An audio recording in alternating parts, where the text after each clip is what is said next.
还没发布价格，但咱们先看一下它的电子避震它是怎么工作的。它里边是带个气泵的，然后按下这个按钮之后，气泵开始工作。气泵给这个减震充气跟放气，按一下看看它这个怎么降，长按一下，对，好，开始放气了。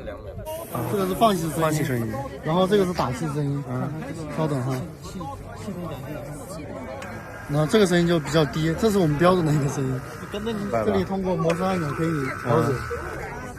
啊，明白了，原来是你也可以通过摩斯按钮就调到一个放气。对，明白了。这里有根气管，它是气动的。那么它呢，其实分成了3个部件，一个是在坐垫下方的压力传感器，然后它下面还有一个打气泵跟它的节震器的本体。它的工作原理是这样的，无论你是一个人还是2个人，无论你是一个胖子还是一个瘦子，当你做完之后，它的压力传感器都会把它采集到的数据传达给气泵，让气泵根据咱们的体重，然后自动调节它的这个减震，看它是多打气还是多放气。它原本它是有着多级的数据可调的，可能无论你是50公斤还是100公斤，当你做完之后，它都会自动的去调节它的这个减震的预载。它调的是预载，虽然在发布会上他说这个减震的寿命可能需要定期去调试跟保养的，但刚刚我问了一下他们的工作人员，在它的胶套不漏跟它的这打气的那个管道不漏的情况下，它基本上是你可以一直用，并且它是免维护的。就你只要确保这里不要被人给它划破的话，它就能够用的时间很长，这点比较 nice。当然了，大家也不用太担心说它这个打气会不会特别的耗电，因为我也咨询过工程师了，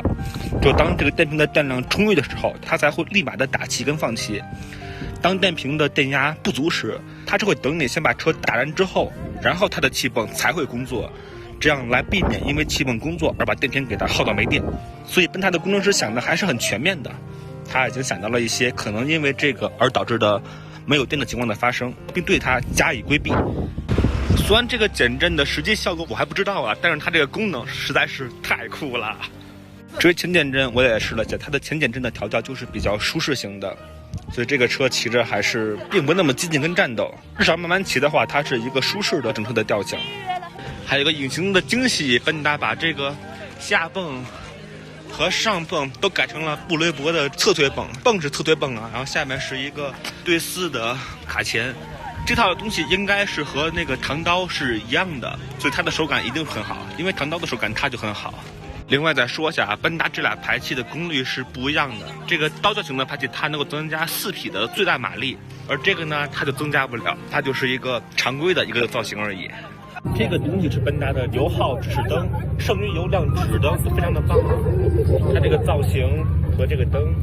它用的真的是很好，所以在它的仪表上咱们就看不到它的剩余油耗了。咱们来听一下这个刀鞘版排气的声浪。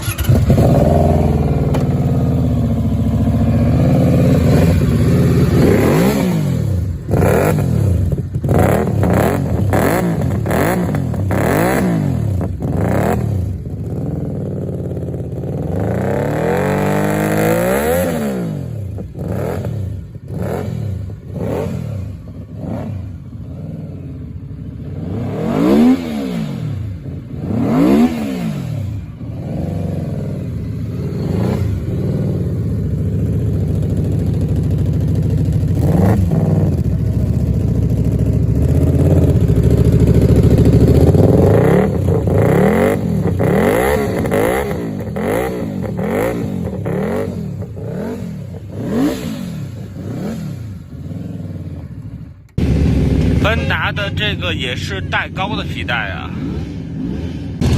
听见声了。